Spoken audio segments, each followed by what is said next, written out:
Hi, this is Carson with Troy, and I have with me JDL Rosell or Josiah Rosell. Josiah, thank you so much for being on with me today. You are a very prolific author and have numerous series. And I'm going to try to read them all, but I might miss a couple. So, Totally yeah, fine. the first one, and this is not in chronological order. This is not when they came out. This is what was listed first on your website. Ranger of the Titans Wild, Legend of Tall, the Rune War Saga, the Famine Cycle, and Godslayer Rising. Did I miss any? Now you got them all. Okay. And the third book in the Rune War Saga just came out. The Stone of Iron and Omen looks like it's doing really well. And you just completed a Kickstarter as well for the second book in the Ranger of Titans Wild, the First Ancestor. So that's, some things that are going on in your life. Josiah, go ahead and introduce yourself and a little bit about yourself. Yeah, sure. First off, thanks for having me on. I'm glad to be here. I've been writing, I guess I've been writing novels since about 2016, publishing at least. Been writing before that, of course, for a long time. Kind of one of those that ever since I was little wanted to be a writer. Um, English major, did a master's in English as well. But yeah, went more seriously into indie publishing pretty much from the get-go. Sent out a few queries, but was really way more interested in doing my own self-publishing. Did the first one in 2016. Unpublished that one. It's a fine book, and some people still enjoy it, but just wasn't going to continue. So then my first one that's still published is in 2017, and that was the Godslayer Rising trilogy, a lit RPG sort of thing. Pivoted into epic fantasy, and I've been basically there ever since. Um, and yeah, so I like doing sort of some of the classic fantasy sort of stuff with the usual tropes like elves and dwarves and stuff like that. Did that in one series, and then kind of use some other stuff like in Range of the Titan Wilds. That's a fantasy ranger. So yeah, I guess that's kind of stuff that I kind of write. So a master's in English. Now, I know in English classes, because I've taken a few in college, they don't focus a lot on fantasy. Oh Um, no, they don't. Yeah, that is so true. The master's is interesting because I'm not sure. I mean, obviously, it teaches you to write in a coherent and clear manner. It taught me. I focused on creative writing, so that kind of helped as well. And in fact, my first novel was my thesis from the master's program. So there was definitely some overlap. At the same time, it's weird, but they don't really teach story structure that much. um, you'll learn the nuts and bolts of writing, like doing the five senses, stuff like that. But yeah, a lot of the actual novel writing I had to learn independently, essentially, even though I did a master's. which is crazy to think about. Like somebody is like, "Oh, I want to be an author," so I did a degree in English, and then they find out, like you said, they don't teach structure or something. Not that it's bad. Not that I'm saying don't go into an English major, but Right. there are some things that they just don't teach. What were some of the things that you picked up during that program that you still use today? Yeah. Uh, so there's a big focus on character, voice, and really effective writing. And what I mean by effective writing is rather than like say passive voice, I was doing this, just saying I did this. So that sort of stuff. And I still think about those lessons when I'm writing. And I think it has helped me have some more effective writing as well. Yeah, so those are probably the main things. Now, that's a great tip or trick for anybody who's beginning a career in writing is passive versus active voice. Hmm. Being able to portray action in their writing, moving forward, motion, momentum, stuff like that. Yeah. And if you don't know what that is, I'm sure there's YouTube videos or places where you can go to learn that stuff. I mean, that's a great tip or trick. And that's something that I fall into as well when I'm writing is I go into passive voice and when I reread it, I'm like, no, I gotta change this, I gotta change it up and move forward with the story. So yeah, Same. Yeah. that's a great tip. Yeah, I mean, the first draft is never perfect, right? Right. Sometimes you just need it comes out passive voice and you go back and you're like, yeah, this could be a little bit more effective. But once you have those kind of tips and tricks in your toolbox, right? You can once you go back and read it, then you can change it. Otherwise, if you never knew that, you never would, right? Right. And that, you don't know what you don't know. So that's where it comes in where, you can reach out to beta readers or an editor or somebody that can help you on that journey to correct your book and to get it up publishing standards. Yep, absolutely. I'm still learning things from my editor, so there's no shame. It's all a journey, right? Exactly. So let's talk about. You said the God Slayer was your first series that you published, outside of the one that your thesis. Yeah. Um, how long did it take you to write that series and to get it published? And what steps did you take? And what has changed now? Yeah. Yeah, they weren't the longest books, which helped. Um, they came out pretty quickly. I'm trying to remember the exact kind of months. I think it was probably around 6 months per book back then. Which actually hasn't changed drastically. I probably put out 3 books a year on average. Sometimes it feels like I do more than that because, like, with the Kickstarters and then like different kinds of launches, feels like sometimes I'm doing like 4 or 5, but really it's usually about 3 books. Um, but yeah, that first one, since it wasn't my first book I'd actually written, that helped a lot. I think it was the third or fourth book I'd written, at least the first draft of, because it was my thesis, and I'd written another book, and I had a couple other books that I was writing in the background, but I decided to go into lit RPG for marketing reasons, which that's don't do things for marketing reasons. In some ways, you're writing. That was a lesson I learned from the Godslayer Rising trilogy. Nevertheless, it was still a very fun series to write, and I learned a lot from it. So, and I've talked about this in other episodes, but writing to market, like you said, is kind of controversial or whatever. You didn't actually say that, but you kind of hinted at. I'm not saying Yeah. do it or don't, but Right. if you love something and it happens to be writing to market, like I don't have a problem with that at all. If you know Yeah. the genre, if you know the tropes, if you love it, like go for it. That is a great clarification. What I meant is I was writing, so I didn't read that much lit RPG before I started writing this trilogy. I was writing lit RPG because I saw it was a hot genre, and I was like, yeah, I can kind of do some of that. But what it ended up being is that I wasn't enjoying the writing as much as writing epic fantasy sort of stuff, and it didn't really do as well either, on the publishing side. So yeah, I totally agree with you. The stuff I write now, as I said at the beginning, I use kind of tropes like in epic fantasy, to Hmm. kind of for the marketing angle, but also because I very much enjoy them. So yeah, I'm 100% there with you. If you like this sort of marketing angle, it adds to your series, then you should totally do it, and it helps with the sales too. Yeah, and not only that, like it could have been the flip side as well. Like you could have started writing it and just fell in love with it. So I would say explore your options and try different things to see whether you like it or not. You know, I'm not Sure. saying like chase the market, but if something sounds interesting, research it and see if something you like.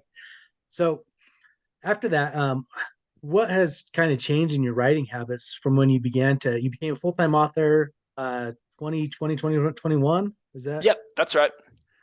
So what has changed since you became a full-time author? Oh yeah. Um, so yeah, it's been 2 years now that I've been a full-time author. The first year was, mentally speaking, rough. Obviously, like it's the dream to go full time, and it's still like my dream job to be doing this. Um, the hard things were, once it's your sole income, there's so many different pressures that, I wasn't sleeping for quite a while, Oh quite a no. few weeks and quite a few nights. So yeah, once things I was able to figure out how to market in a more sustainable method, to kind of keep income steadier, then I started sleeping a little better. But the first year was rough. How things have changed is I'm doing a lot more dedicated marketing time. That's kind of my afternoons. Basically, my days are split 50-50 between writing in the mornings and marketing in the afternoons. Um, And that can take a lot of different things. Kickstarter might be some of that. Ads might be some of that. Um, I do a lot of different collaborations with other authors. Like we have a book club that book club we would call it, where we're giving away a free novel each month of the year. And so we're kind of like cross pollinating our audiences in that way. So yeah, that's basically how I split it. Before, I didn't have as much time, so I did a lot more writing, and I would fit it in whenever I could, on the weekends especially. Um, Now I try and take off the weekends, and my wife can attest that I'm unsuccessful most weekends, but but I at least have a lot more free time. So is that book club the Action Fantasy Book Club Yeah, it with is. Andy Peliquin and Russell? Yep, exactly. So go ahead and tell everybody because this is a great thing if you love fantasy. One for marketing perspective, like you've teamed up with a lot of different authors, giving away a free book a month. Um, there's been Andy Peliquin, ML Spencer, hmm you. There's just been a powerful impact on that. Go ahead and tell people how they can get a hold of and be able to participate in this book club. Yeah, absolutely. Yeah, it's a great deal. So if anybody is interested, I'd encourage you to jump on it. You can go to actionfantasybookclub.com. And that's where you can sign up and you can start getting these free novels every month. So I think this month is Russell's. Oh, and I cannot remember his book this month. Sorry, Russell. um, but yeah, we'll still have another 9 months of free books, or 10 months, I guess, including this month, of free books. So, and they're full length novels or very long novellas. No, and they've been great so far. So it's a great thing if you love fantasy. It's fantasy action. If you love epic fantasy, it's a great thing to participate in. And if you are an aspiring author, this is a great way for you to see how other authors do this, and maybe you can connect with some of them. So don't hesitate to reach out. I've interviewed Andy and Melinda Spencer, Day Andrews. You like Mhm. this is a great thing for people to be a part of, and not only that, it's a great way for as an author to reach out to people, but also to participate to get your book out there in front of more people. Yeah, absolutely. We have like a little thread in the background where we're talking to each other, and so yeah, just from the networking with these other authors' perspective, it's been a great experience. But yeah, also networking with the readers. We have a Facebook group where we chat with people, and it's been fun. I haven't participated as much as I'd like to yet, but it's been fun getting to know people through that as well. Well, networking can be challenging for people. What sort of advice would you give for people who are, have their first book kind of almost ready to be published and they're trying to network to maybe do a newsletter exchange or get their book in front of people? What kind of advice would you have? Yeah, in some ways, I'm the best and the worst person to give this advice because I've never been to an in-person author event. Um, Kind of one of those where I'm an introvert. It would very much exhaust me. I will go eventually. This year is the plan. But how nevertheless, I've still connected with a lot of authors, and it's just through online portals. So like Twitter has been one great place where I've been connecting with a lot of people. For that, I would say follow authors that you like, that you've seen around in the indie space, or not indie space, in the trad space. Andrea Stewart is very active on Twitter and connective. Um, then start like commenting on their stuff, posting relevant writing and reading stuff as well. So there's Twitter, there's Facebook groups where I've connected with a lot of people. Indie fantasy addicts as well is also great. Um, so yeah, if you start like interacting in there in kind of genuine and organic ways, just like trying to be a participant in the group, I think people start to notice you. Um, and yeah, I mean, if you just like are personable and nice to people and do people's favors, they're more likely to want to like do one back for you. Um, so as much as you can connect before releasing your book, that's ideal because if nobody knows about your book, they're not going to purchase it. And so the more like connections you have, um, the better chance you give it. Uh, One person who recently released a debut, so Michael Michelle, he reached out to me before he'd released his book. He I think he had one or two already written, but it was just like kind of holding them back to get the marketing stuff right. Um, he reached out to me and kind of did a consulting uh, little session with me. Um, and ever since then, we've kind of become author friends. So, I mean, that's one way to do it too. Now I'm totally invested in his career, right? Like all it cost was one session. So, um, I'm not trying to sell services, by the way. That was the one and only one I'll probably ever do. But but yeah, that so like suffice to say, reaching out to authors directly, especially if you've been interacting with them, that's not a bad thing to do. Authors are friendly people. Just try and be respectful of their time as well, and not just ask them to do things without reciprocating or being respectful. And I can say from experience, everybody that I've reached out to has been super nice, super friendly, super helpful. So if you're at all like on the fence or nervous or scared in any way, um, I would say, as harsh as this is, like just forget about it and just reach out because everybody's like super, super nice. Everybody has been amazing. So, and Yeah, that's from personal experience. So, and you said something kind of important that I think other authors can take away from, and that is find people who are where you are or are where you want, and reach out and try to get advice or you know anything you can do to be successful is reach out to those people. If you've already released a book and you're selling in the millions and you want to be up in the 50,000s, and this is on Amazon, obviously, find somebody who's selling where you want and reach out to them and just say, hey, what are you doing? Can you, he bought a session of consulting. I don't know if anybody else will do that, but, right. you know, And you don't have to do that, right? no, Like, you don't have to do yeah, that. yeah, But there are lots of people who'll be like, "Oh, this is kind of what I do. This is how I market." They might just give a few little tips or tricks. So don't be afraid to reach out to those favorite authors of yours to get advice, or yeah. just listen to this podcast because there's tons of good advice in this one. Yeah, there's been great people on here. I've been listening to it as well. Oh, So good. yeah, it's good stuff. Um, yes, yeah, I totally agree with what you said. And just to like put a finer point on one thing on who you reach out to, I should say. I think Janice mentioned this in her podcast episode. Don't try and reach out to the Will Whites of the world, right? Because he's probably inundated with stuff. He can't get to respond to everybody. Um, Reach out to, well, I guess I reach out to me or something. I have time usually to respond to somebody. So, but yeah, like the people that are like, a step above where you are at currently, are typically really good people, and they can be author friends as well, a little bit more easier. Yeah, and that's kind of what Christopher Patterson. If you go back and listen to his episode, that's kind of what he said. Like if you're, in the 50,000 mark on Amazon and you want to get to the 25, like just just kind of work up to see where people know and what they can learn or what you can learn from them. Yeah, absolutely. So that was great advice.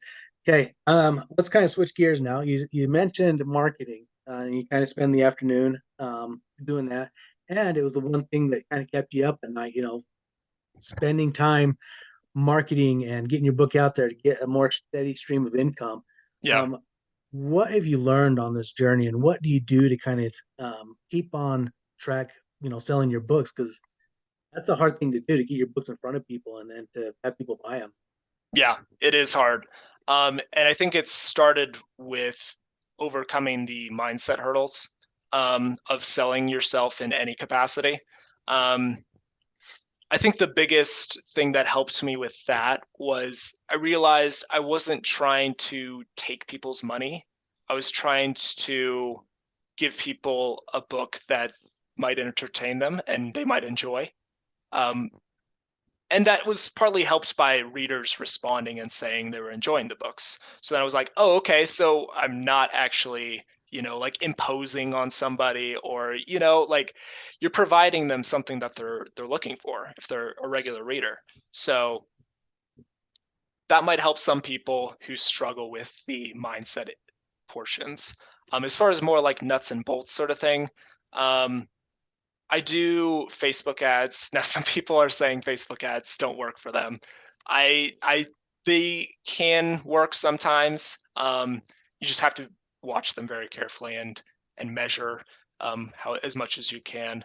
Amazon ads are also a good tool, though both of these can be very expensive to actually make um, a buck off of them.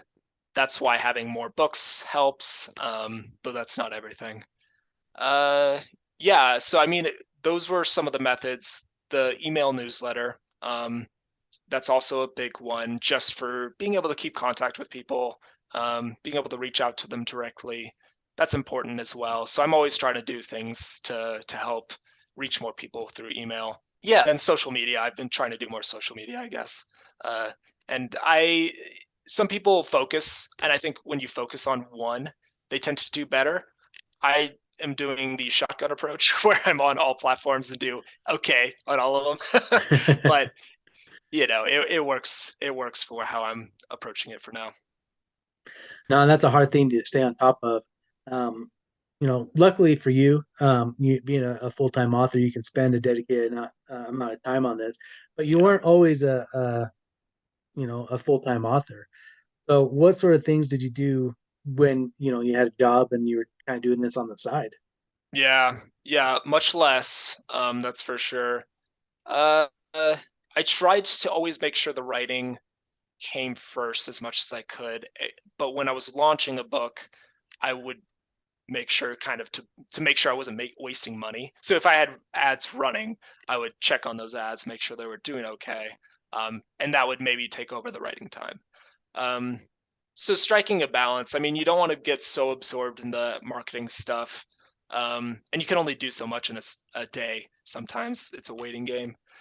So um, yeah, I was focused more on ads, I think, then, even than now, and less on connecting with people. I'm not sure that was exactly the right approach, but as much as you can kind of do a bit of each thing and split the time, you can fit in marketing activities sometimes when you don't have the brain power to write. So if there maybe at night, maybe that's first thing in the morning, however works for you, just try and squeeze in time around the writing. That's great advice. Because a lot of people are trying this for the first time. They're trying to get their book out, and they don't realize how important marketing is. And being able to just spend a few minutes a day, or like you said, when your brain's tired from writing, to have that time to market, to kind of push through, to be able to see how things are going. Because there's lots of people whose desire is to become a full-time author, and like I said before, like marketing is a huge part of that. So Yeah.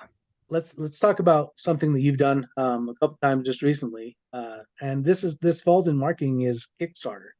Um, so, what kind of advice would you give somebody who wants to do a Kickstarter campaign, and what have you found that's been challenging, and what are some of your successes that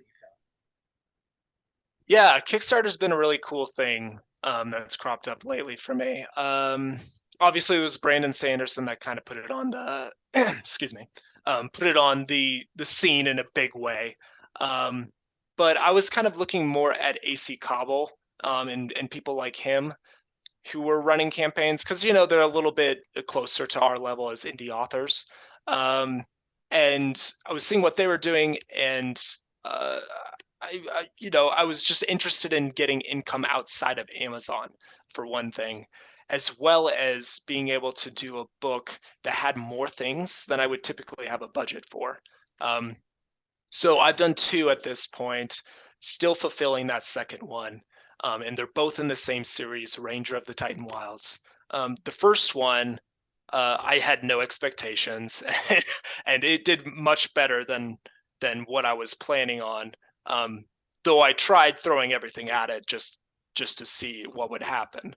Um, so yeah, I guess going back a little bit, some of the things that I was hoping to put into the book that normally I just couldn't do: interior illustrations, an, a professionally drawn map, getting cover design, rather than doing it myself, because that's what I've been doing for most of my career.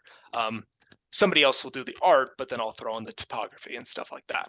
So just some of these extra things that you don't necessarily need, but help your book be a lot better, and be much closer or sometimes better than traditionally published quality.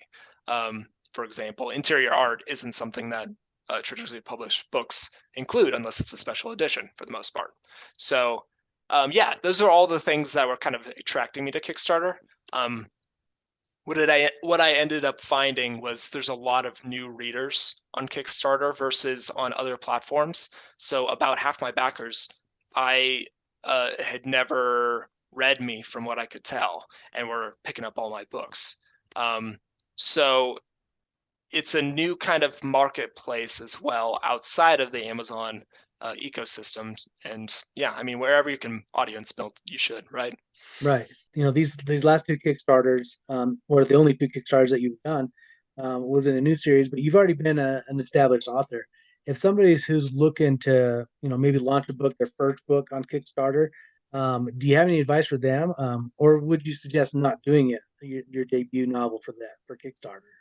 Well, it's interesting. So Robin Sullivan, who is Michael J. Sullivan's wife, I've heard her on several podcasts suggest probably that uh, if you haven't released a book yet, not to do it. Um, I'm not totally sure. It's not the right fit for everybody. I think it can be a really big leg up if you haven't published a book before. Just because if you fund, you can get some initial funds in a way that you don't really get from Amazon. Um, and you get a little bit more visibility because there's only so many Kickstarters running in the publishing category at any one time. So it's not as crowded as an Amazon marketplace sort of is. So I for how to if you are interested in Kickstarter, I think you should at least check it out. Um, One way to get a lot of good information about running one is from Russell Nolte, who we mentioned earlier. His book, along with Monica Lionel, I think it's How to Kickstart Your Book, something like that. I'll try and look it up in the course of this conversation, but it's their book on how to run a Kickstarter campaign. I followed a lot of what they said in there, and it worked for me. So hopefully, it would work for other people as well.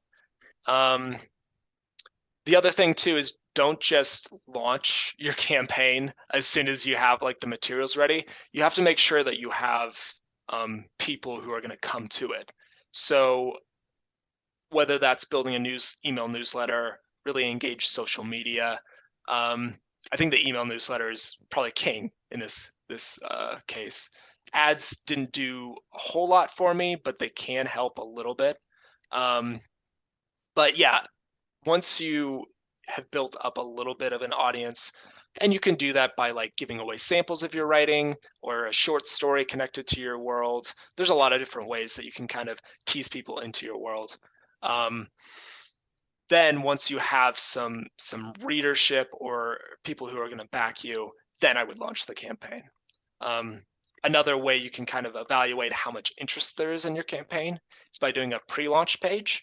On that page, you'll see how many people are following your campaign, which not everybody's going to back from that, but at least you have some sense that hey, there's like people that are genuinely interested in this. They have to make an account on Kickstarter, so it's not just like a click a button sort of thing. And then you can kind of gauge, am I going to fund or not, and should I run this yet? No, that's great advice. Again, looking at people who have done it before and learning from them with Russell Nolte and that book that you mentioned. We talked about your first draft is never good enough and whatnot. You talked about learning structure and stuff. Part of that is an editor. How did you go about finding your editor? So my current editor, Sarah Chorn, she's awesome. I found her from Dragon Mage, so I'm sure many people have seen Dragon Mage pop up on their, Amazon or shopping lists. By ML Spencer, also in the Action Fantasy Book Club. Her Great book, book. yeah, it's a great book and it's really well written. And for my purpose, I was looking for an editor. I was like, it's really well edited. So I reached out to Sarah, and Sarah's also a writer. So I was like, okay, let me check out her writing as well. And what do you know? It's gorgeously written. So she's one of my favorite indie authors, as well as being my editor. Um, of Honey and Wildfires, the book that I read by her before hiring her on. And yeah, she does all the Ranger books, and she'll do more as I keep them coming. Perfect. And then going along with that, you have beautiful covers. How'd you find your artist to do your artwork? Yeah, thank you. They Felix is doing some of them, and Renee Agner, I think that's how you say his last name, is doing some of the other ones. So Felix is doing the Ranger books, and then pretty much all the rest of mine are by Renee. Renee, I found through the Grimdark Fantasy group in on Facebook.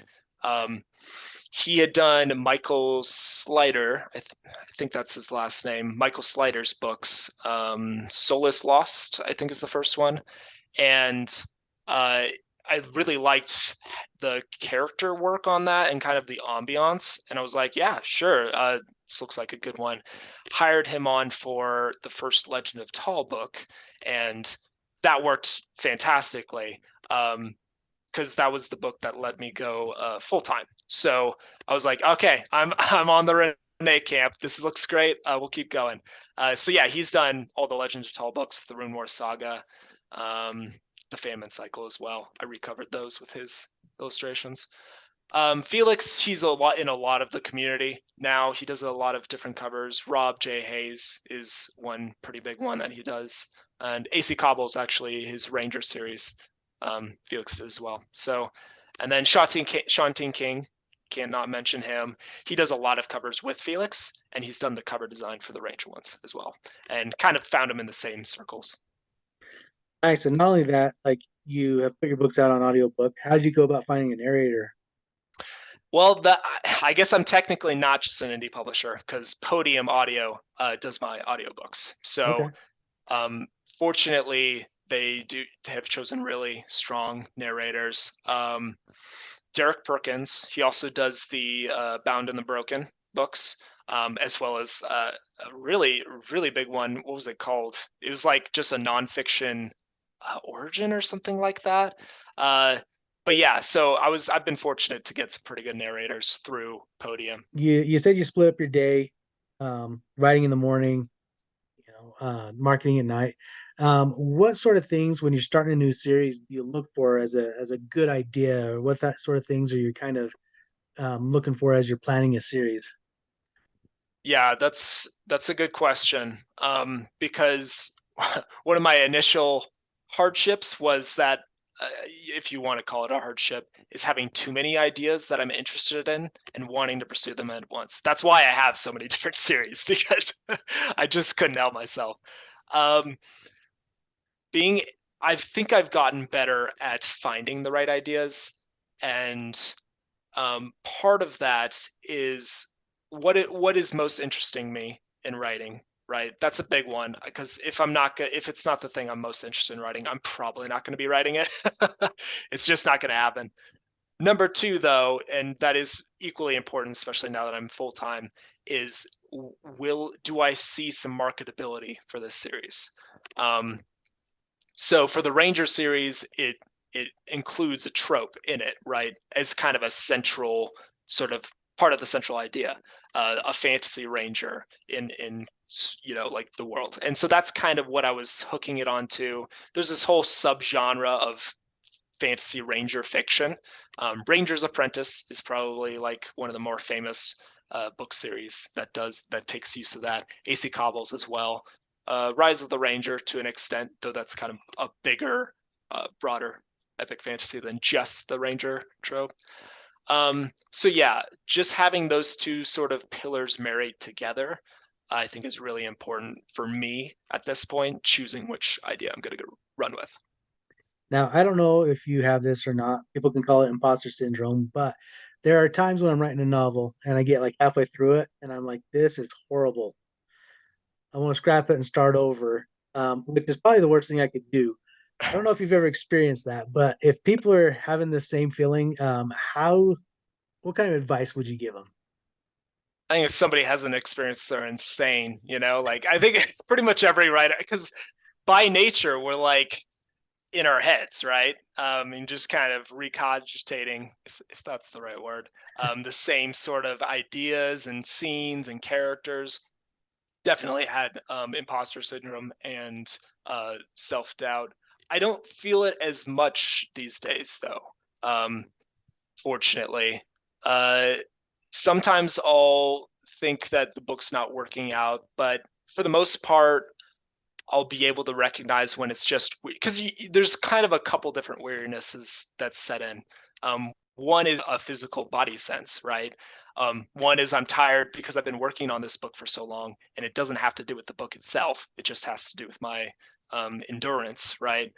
And then there's the tired where this book is not working. And so that third one doesn't happen nearly as often. And it's usually the first two that I can recognize and differentiate them. And that kind of helps with keeping going and just recognizing that there's a pattern. Every book, I'm going to get tired of it about 30, 50, or, 40% of the way through. Then once you get to that 70, um, writing enough books and recognizing the pattern, at least for me, has been a lot pretty helpful. So, and this, just isn't for indie publishers or indie authors. I asked Brandon Sanderson the same question, probably in 2015 when Firefight came out. And he said when that happens, he would call like his agent or his publisher or even talk to his wife, and they just say, "You're an idiot. Just keep going." Basically, Yeah, having a support network is for sure important. My wife is the person that usually increasingly fellow authors because they know in a much more real sense what that feels like. So yeah, I think having a support network is great. that's awesome. Now you're a full time author. Have a wife. What do you do to stay balanced? How do you not burn yourself out? Yeah. Um, for a long time, so before I was being full time is much easier to balance it for me. Before I was full time is when it was very hard. Essentially, I didn't do much of anything else other than writing and publishing stuff outside of my job. Um, there was times I would play some video games, I would read some books, but really anytime I had some brain power, I would try and be writing. Um, so yeah, I mean, those years weren't as good as for the balance these days. So I mean, I wish I had better advice on like if you're not full time. Now that I'm full time, I keep basically regular job hours. So 9 to 5, or for me, it's more like 7 to 4 sort of hours. But yeah, I mean, if you just kind of treat it like a day job in that sense, it helps a lot. And I guess the other thing too for me is that I enjoy kind of all most of the pieces of this. So if I'm like answering social media in the evenings, that usually is fun. So I have no problem doing that. No, that's great advice. Even when you weren't full time, to become full time, you have to kind of get out of balance in some things. Unfortunately, like you have to spend time away from your family, or if you're single, hanging out with friends or doing other things that you like. Hmm. But if this is your goal to become a full time author, then you kind of have to be on balance. If this isn't your goal, if you just want to write and enjoy it, and you don't have a deadline or anything like that, like no more power to you. Like be able to write and enjoy it and have fun with it. Like there's that option too. Yeah, absolutely. And in that case, maybe it's you're not writing in the evenings because you have to other priorities then. Maybe you're just writing a couple hours on the weekends, right? Yeah, Nothing wrong with that for sure. Just whenever it's enjoyable and you can fit it in. right, exactly. Now you have a degree in English, creative writing, um, but you still chose fantasy. What kind of got you in the fantasy genre? I'm sure you were probably a young kid like most of us. What sort of things what was your gateway, I should say? Yeah, the gateway drug. The Dragonlance books. And I think probably especially Tracy Hickman and Margaret Weiss. Um, those books. I really enjoyed the Drizzt books as well. the original trilogy, but also some of the ancillary stuff. Um, Lord of the Rings was the one I definitely, and the Hobbit actually probably is the first gateway, the one though. Um, I've read Lord of the Rings and the Hobbit like before I was 12. I think I'd read it half a dozen times. I'm sure I didn't comprehend like half of it, but something about the world and all of the different elements to it was really capturing for me then. And I still love it, of course. The Hobbit is still an excellent book. I read it a few years ago, and I'm like, gosh, this is just like in some ways still the epitome of fantasy literature. Um, so yeah, those are probably the ones. The Dragonlance books were really fun for me to read back then, especially because they had things I wasn't supposed to be reading as like a 12-year-old. My parents probably didn't know that, but they would just encourage reading, and were happy to have me doing whatever. That's fantastic. Well, Josiah, thank you so much for getting on with me today. I appreciate the time that you took to get on with me, and I learned a lot. Do you have any final tips or tricks that we might not have covered that, for anybody who's trying to begin their journey? Um, Final tips and tricks. Yeah, I mean, we were kind of alluding to how do you keep from burning out, and I think that's kind of where I would want to go, because as much as you can make writing, keep writing being a pleasure, that's what it's all about, right? Even as full time, and it's what my income comes from. If I'm not enjoying the writing at any point, it's kind of lost the whole point. If I might as well have a day job. Keeping, for me, that's following my curiosity, like, and what am I curious about in this story? What am I curious about in these characters, in this magic? Um, that's, I think, a really important thing. And as much as you can do that, uh, more power to you. That's great advice. You kind of mentioned that you're thinking about going to some conventions this year. Is there anything set in stone that people can come meet you? Nothing set in stone. I might go to 20 books to 50K. Was kind of the plan last year, but then I ended up buying a house instead. Oh, So first home. So yeah, that kind of got in the way, but 20 books is the plan for this year. that's awesome. And for anybody who is looking for a group to join, 20 Books is a great group to join. They have a myriad of authors, a myriad of genres to be able to learn from and to grow from and to reach out and connect with. So, and that's a great conference in Vegas. It's in November. I'll be there. Hopefully, Josiah is there. Awesome. So, Hope I get to meet you there then. oh yeah, for sure. Go ahead and tell everybody how they can get a hold of you, get a hold of your books, any sort of social media you want to promote. Sure. Yeah. My website's probably the easiest place for people. jdlrosell .com. I'm on most social platforms as well. Just through JDL Rosell, you can usually find me. And then, yeah, most of my books, if not all of them, are on Amazon, and a lot of them are on Audible as well. So if you want to go check those out. Perfect. Thank you so much. Thank you. Thank you for listening to the Troy Podcast. Please subscribe, like, and share with your friends.